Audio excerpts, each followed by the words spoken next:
As you become a more experienced artist, a more experienced developer, your creativity, your ideation needs to be faster as well. Sometimes on the spot, somebody asks you, we need a better this right now, and in 2 months it needs to be ready.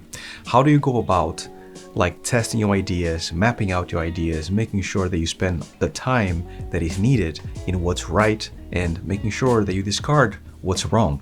We touched into creativity in this channel, but I would like to share in this video my process on how I go about mapping out those things, testing those things, and working as a team when it comes to creativity, because nothing is better. So without further ado, let's talk about it in this video.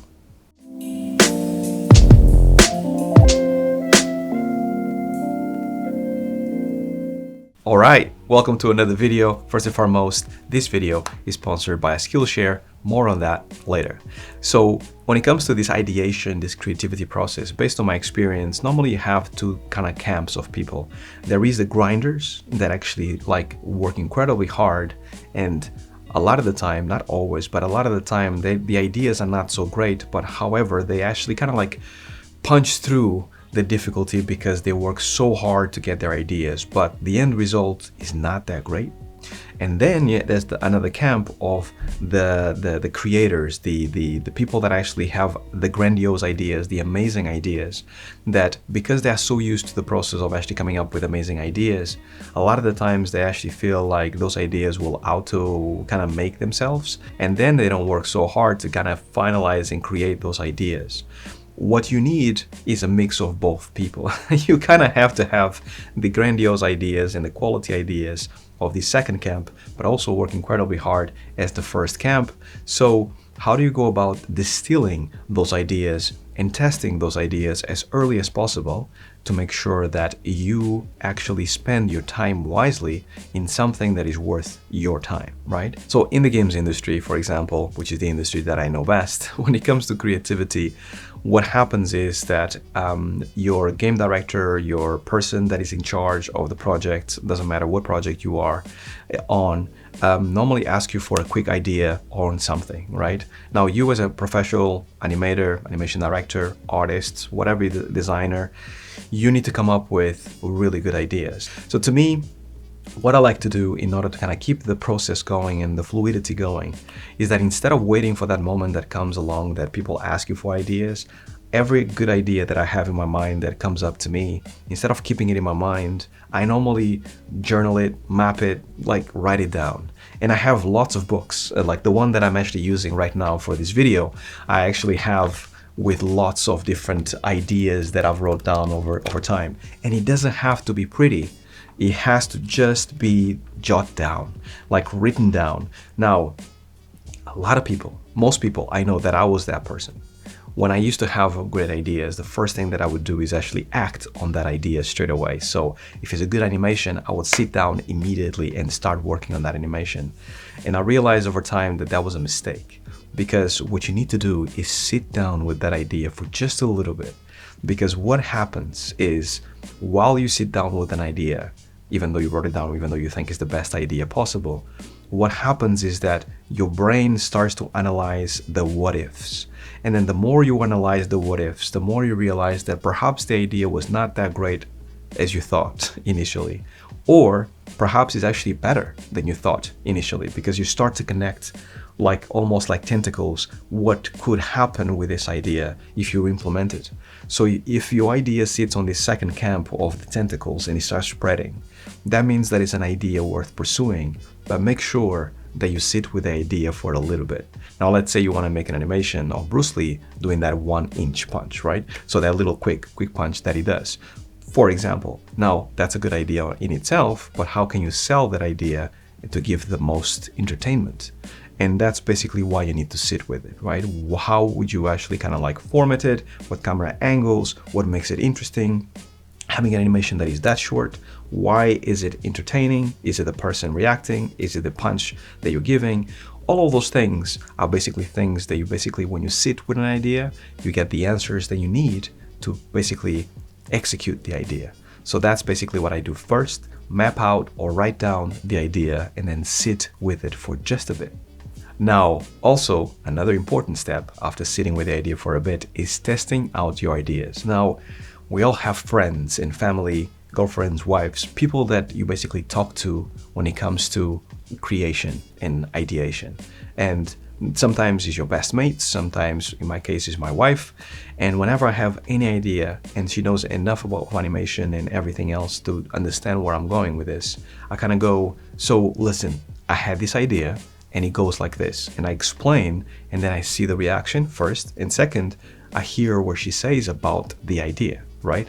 Now, sometimes you hear the thoughts or the suspicions that you had. Sometimes you think it's not such a great idea, but you want to actually go through this dialogue. And then as you talk through it, it kind of makes sense and you kind of go, actually, it was not so good.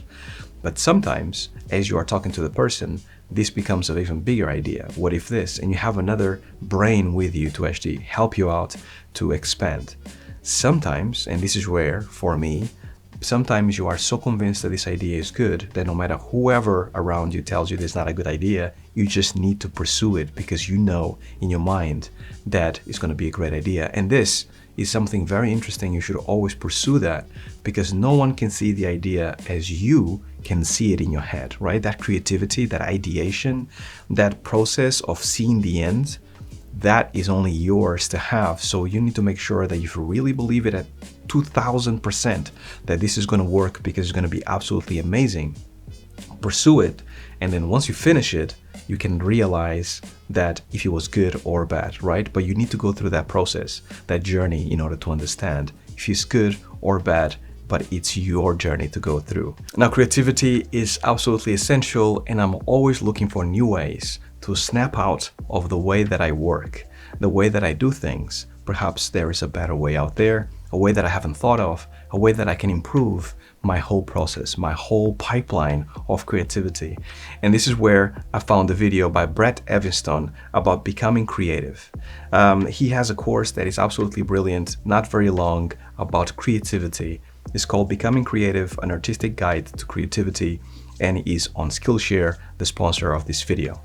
Now, Skillshare is the largest online learning community for creatives. It has thousands upon thousands of courses, which is brilliant because anything that comes to my mind, I normally go to Skillshare, search it, and 9 times out of 10, I find a course that is very interesting, just like this one that I just mentioned by Brent. Now, Skillshare also has a bunch of other courses in other categories, such as film, animation, entrepreneurship. They also have smarter class categories to make sure that you can actually always find what you need. And you have the ability to find classes by software or material. And for us, knowing that we're not working film, in games, and VFX, normally helps a ton. The first 500 people to use my link in the description will receive a 1-month free trial of Skillshare. So get started today.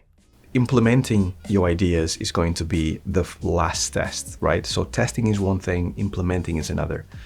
Don't get those two twisted, because if you actually thinking that while implementing your animation, you can test them as well, it's possible, but I do think that you will actually spend a lot of time implementing it correctly before you can show it to people. And this was my problem initially. I would actually hold back on showing it to people, ideas, animations, illustrations, because I thought they just don't get it. I need to work on it a little bit more so they can get it. And once they get it, they'll realize how awesome it is of an idea.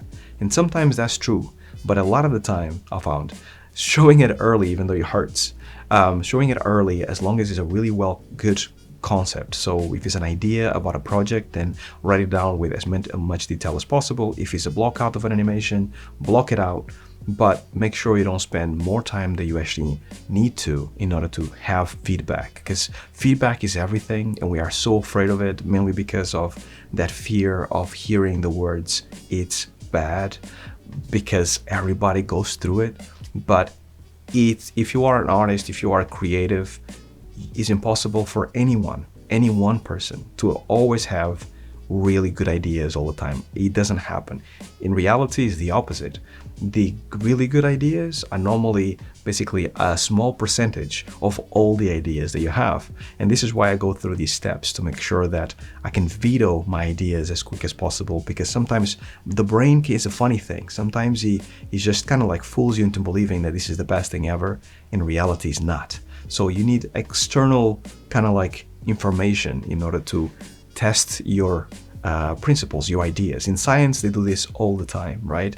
They basically, co-check their work in between scientists to make sure that this is correct, this is how it is. I think we should have some of that in animation, in creativity, in art, in games development, to make sure that we don't go any further than we need to, and we don't waste more time than we need to before we move forward. Now, when implementing your ideas, I like to see them mostly into 3 buckets. I have short-term ideas, I have long-term ideas, and then I have work ideas. Those 3 buckets are separated pretty much all the time. And the short-term ideas will be something such as an animation. So if I want to do an animation, create an animation, an illustration, something that doesn't take longer than maybe a couple of weeks, maybe 2 or 3 weeks, a month. Those are short-term ideas. Long-term ideas are normally the big ideas that you have to change your life. For example, an animation will be like a short-term idea. A short reel, depending on how big it is, might be a short-term, might be a long-term, but getting a career as an animator in games, that's a long-term idea, right? Because you are not an animator, you need to work hard towards it. It takes a lot of steps to it, so long-term idea, and then you have to basically plan out and decide if this is something worth pursuing. And then the last bucket is the work bucket. And the work bucket is mainly because those ideas are specific to work. And those ideas is almost, the way I see it, it's almost like you have to have the best ideas in order to push your career forward, to make sure that you're respected by your peers, to make sure that the end product is as good as possible, the game is as good as possible, the art is as good as possible, the company is as good as possible. So you are working there, so you need to give it your all to make sure that those ideas are absolutely phenomenal. But just know that once those ideas kind of like come out of your head and go into the work bucket, they are no longer yours. They belong to whatever company you're working for. So this is why I have this extra bucket for work. As long as you know that those 3 things are separate, it's great. I used to think in the beginning that it was all one bucket and all my personal ideas will eventually mingle with the work and the long-term ideas as well. But as I mentioned here in the channel a lot of times, most of the time those things need to be separated, and that you'll be a much more happy and creative artist if you do that as well, because it means that you know that those ideas at work, you're not attached to them so much, but the personal ideas you can invest all of your time in because you know that those are yours and it's for your betterment and it's for the future. And if you're going to have a brilliant future as a brilliant creative, it's because you set these things correctly on the short-term and long-term bucket, you pursue them, and turns out you are right when you pursue the right ideas, right? That's basically what it is. This YouTube channel, it was one of those long-term ideas that I had. I pursued it, and so far, so good. Thanks to you guys, absolutely. And that's basically all I have for you guys. I hope you enjoyed it. If you enjoyed it, make sure to subscribe if you're not subscribed. Make sure you give it a like for the algorithm. And comment below about your hurdles, your ideas, how do you go about it? Do you agree with me? Do you disagree with me? All of that stuff, add a comment. Always awesome to talk to you guys. And as always, stay well, stay safe. Peace.